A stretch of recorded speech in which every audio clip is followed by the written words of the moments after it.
Hi, my name is Charlie Turnbull. This masterclass focuses on Stilton. Blue Stilton to give its full name, or Blue Stilton PDO, because it's one of the few and probably the greatest PDO or protected designated origin cheeses in the UK. Great history, goes back to the 1700s, and it's come to epitomize so much in the UK in terms of what people eat, in terms of what you have for Christmas, in terms of the best blue cheese in the UK, in terms of the cheeses that are recognized across the world that are of Britain. So it is a classic. It is a classic because cheese I like very much. Now, being a protected food, it's only made by a small number of cheesemakers, and they have to register, be audited, and make to a certain style according to the rules, which you can find on government website or on the EU website. Now, that kind of cheese, that protected food name cheese, still allows for variation. And in fact, there are noticeable differences between the different producers. Now, the one we've got here is from Colston Bassett. Let's get Cheese Cam up. Hello, Mr. Cheese Cam. And this is just a classic bit of Stilton. In fact, we've seen it before. Now, this is in very good condition with a nice spread of blue across the piece in that classic Stilton spider-webby kind of pattern. When we look for quality in any blue cheese, not just Stilton, a proper demonstration of blue across the whole piece is an essential for quality. In fact, some cheeses such as Roquefort are graded against that. And that is the key element of it. It's how blue is your cheese. Now, let's go back into the history of Stilton. Stilton is a derivation of what we think of as a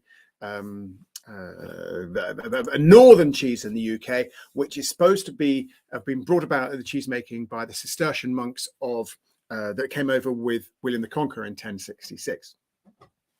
Those cheeses are a family called Crumbleys, and they are cheeses like Lancashire, Cheshire, Wensleydale, White Stilton, and there are some not in quite the same areas such as Caerphilly and Cornish Yarg. So it's a cheese style that's popular across the UK.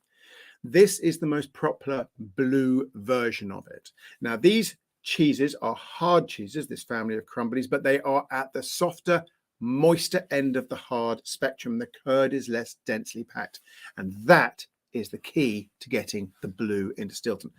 The blue mold is Penicillium Roqueforti. Very few cheeses don't use Penicillium Roqueforti, but there are a number of strains of Penicillium Roqueforti, and each cheesemaker will choose their own. The Penicillium is introduced during the make, and these cheeses are needled around the 2 to 3 week mark, which means the needles go in from the sides, and with Stilton, it's always from the sides, and the air flows in. Now, if you imagine this is a cheese, when it's whole, it's about, let's get you a bit more, it's around that in diameter and so tall, making it a 7 kilogram cheese. And the needles come in from the sides. Now, bear in mind when you're thinking about this, that means all the needles are going to meet in the middle, which means contrarily, there's more air in the middle than there is towards the edges. So the center of the blue is always going to be in a column at the center of a Stilton cheese. And that is a very important characteristic, that we want that center to be blued up nicely. Now, what does it taste like? The cheese profile is, it's a classic blue flavor. You're going to get that piquante blue, the mushroomness of the Stilton. You're going to maybe get a mustiness, maybe a little bit of sort of extreme fruit like apricot or something, maybe some horseradish to get a bit of pizzazz. So those are our other flavors. But as we know, in tasting cheeses, those will come to us last. We need to first focus on the tastes, and the tastes are pretty moderate in character. There's no extreme flavors as extreme taste here. So we're going to get savory. We're definitely going to get savory. We're going to get savory salt. Moderate salt as well. So savory and salt. And we might get a degree of bitterness, but let me come back to bitterness. And there might be a little bit of punchy acid, but not too much, maybe moderate to low acid.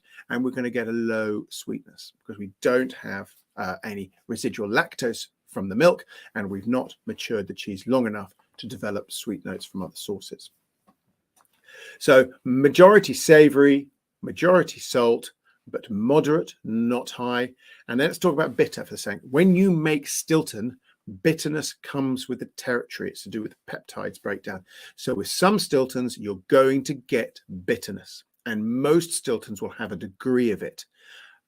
some people prefer Stilton bitterness to be low. And some people call the Stilton the old man's cheese because bitterness is an enjoyable old man's flavour. So they say. Being a youngster myself, I can't possibly comment.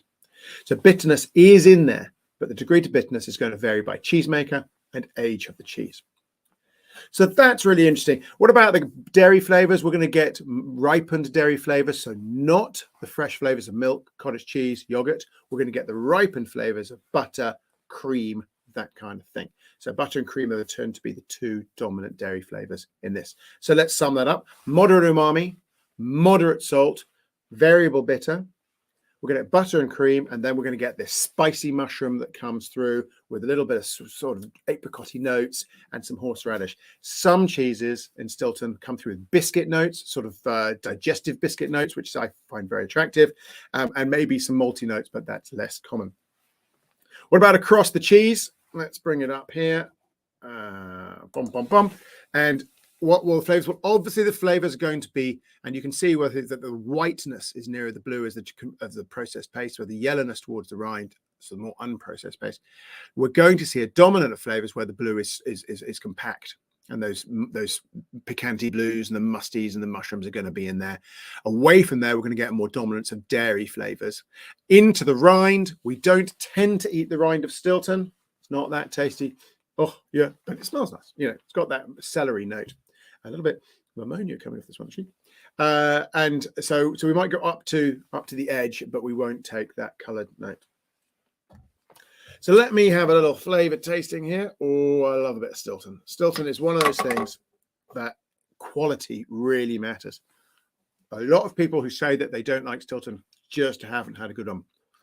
So mouthfeel, very smooth. It's a firm paste.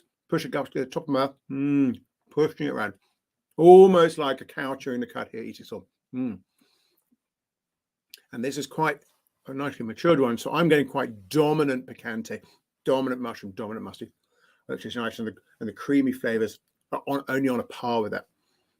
That's really, really nice. It's crying out for something like a port to sweeten it up. That'd be really nice, absolutely delicious. So let's just quickly crack through this, the history of this wonderful cheese. It's dated from the 1720s. There are fights about it because the town of Stilton isn't in the recognized area to make this cheese. That's the big confrontation, conflict, controversy. So it can be made in one of three counties in the UK: Nottinghamshire, Derbyshire, and Leicestershire. And Stilton is in Cambridgeshire, a bit further out. But Stilton was on the is on the Great North Road, the big road that went from London to Edinburgh via Newcastle. And those travellers on their road first encountered this cheese from an inn called the Bell Inn on that road in the 1700s, and it just flew. It became the best cheese and the best blue cheese in the UK for what it is. And the makers introduced their cheese that way. Some people in Stilton think that cheese was originated in Stilton. That's where the controversy falls. But, you know, it's all fun and the fair. History that happened there. You take your chances, you play your picks. All right. So awesome cheese. We're looking at a fantastic origin story. We're looking at a great international presence. And we've got 5 brilliant makers who all have their own interpretations. And it's a cheese that I highly recommend you go and enjoy.